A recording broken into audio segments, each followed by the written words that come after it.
Assalamualaikum warahmatullahi wabarakatuh. Apa kabar teman-teman semuanya? Alhamdulillah, semoga teman-teman baik-baik saja ya. Nah, teman-teman, pertemuan kita kali ini kita membahas tema 6, panas dan perpindahannya. Subtema 3, pengaruh kalor terhadap kehidupan dan PB2. Seperti biasanya, teman-teman, sebelum memulai pembelajaran, Bunda akan menyampaikan tujuan pembelajarannya terlebih dahulu. Yang pertama, siswa dapat mengetahui akibat tidak adanya rasa tanggung jawab di masyarakat. Yang kedua, siswa dapat mengetahui kegiatan ekonomi masyarakat di dataran rendah. Yang ketiga, siswa dapat menentukan volume balok. Nah, sebelum memulai pembelajaran, mari kita mengucapkan basmalah. Bismillahirrohmanirrohim. Nah, baik teman-teman, sekarang kita akan mulai. Sekarang kita akan membahas tentang akibat tidak adanya tanggung jawab di masyarakat. Nah, teman-teman sudah tahu sebelumnya kita sudah pernah belajar tentang tanggung jawab ini. Tanggung jawab itu adalah sikap untuk sadar dan mau melaksanakan tugas atau kewajiban. Jika tugas atau kewajiban dibuat atas kesepakatan bersama, maka harus dilaksanakan secara bersama dan tentunya untuk mencapai tujuan bersama pula. Jika salah satu saja tidak melaksanakan tanggung jawabnya, maka tujuan bersama tentu saja tidak akan tercapai. Seperti itu.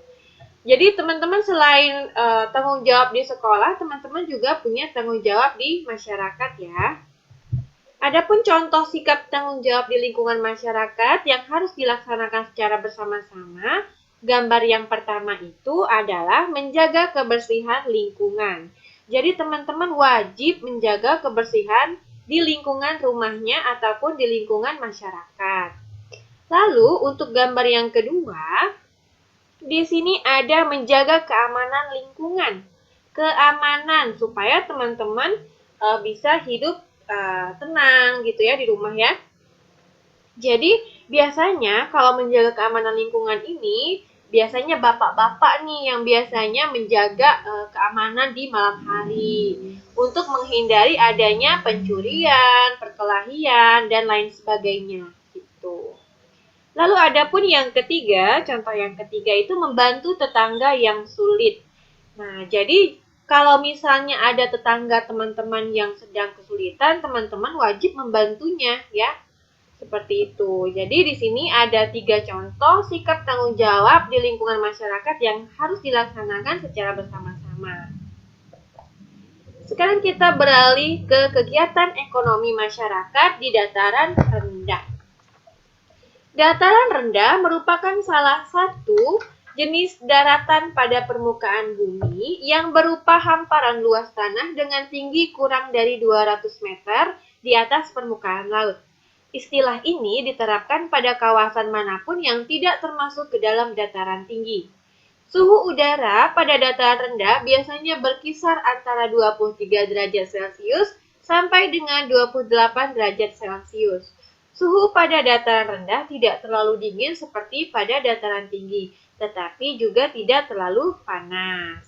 Lalu, adapun ciri-cirinya. Nah, ciri-ciri dataran rendah adalah sebagai berikut. Ada 5 ciri-ciri dataran rendah. Yang pertama, tanahnya relatif datar dan memiliki ketinggian kurang dari 200 meter di atas permukaan laut. Lalu, untuk ciri yang kedua, lokasi dataran rendah biasanya di sekitar pantai, tetapi ada juga yang ditemukan di daerah pedalaman.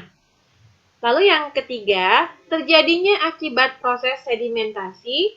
Di Indonesia sendiri, dataran rendah terjadi akibat sedimentasi sungai. Lalu yang keempat, tanahnya lebih subur dan banyak ditempati penduduk jika dibandingkan dengan daerah pergunungan. Adapun yang terakhir, ciri-cirinya adalah memiliki tekanan udara yang lebih tinggi daripada daerah pegunungan. Seperti itu. Jadi ada 5 ciri-cirinya. Untuk sedimentasi itu sendiri adalah Suatu proses pengendapan material partikel batuan atau tanah setelah dipindahkan oleh media air, angin, ataupun es di suatu cekungan. Seperti itu, teman-teman. Oke, sekarang kita lanjut ke menentukan volume balok, ya. Menentukan volume balok. Kalau pembelajaran sebelumnya itu kita mengenai volume kubus, nah sekarang kita ke volume balok. Balok ini memiliki panjang atau yang disingkat dengan simbol P, lalu lebar, simbol L, dan tinggi, simbol T.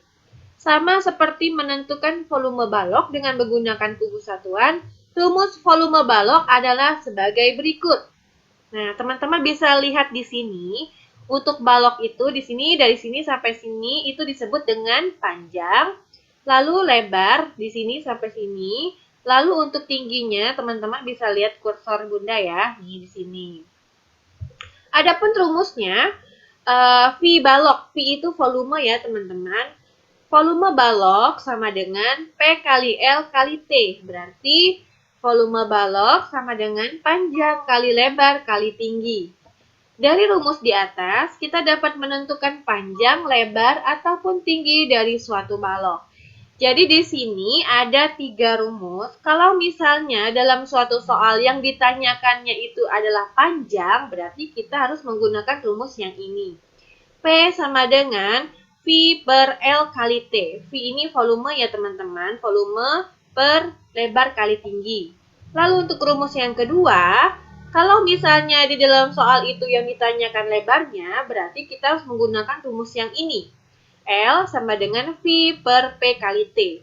Dan rumus yang terakhir itu, kalau misalnya dalam soal itu yang ditanya adalah tingginya, berarti kita wajib menggunakan rumus yang ini. T sama dengan V per P kali L, ya. Jadi seperti itu teman-teman. Untuk untuk soal-soal atau latihan soal yang akan kita kerjakan nanti kita akan kerjakan besok di Zoom meeting seperti itu ya teman-teman. Nah, teman-teman silakan pelajari halaman 156 dan 157. Nanti kita akan bahas di Zoom meeting. Jadi teman-teman nanti kalau misalnya besok pas kita lagi Zoom meeting, itu teman-teman sudah sedikit paham mengenai menentukan volume balok ini. Oke teman-teman. Sekian pembelajaran kita kali ini. Mari kita mengucapkan hamdalah, alhamdulillahirabbil alamin. Terima kasih banyak. Sekian dari Bunda. Wassalamualaikum warahmatullahi wabarakatuh.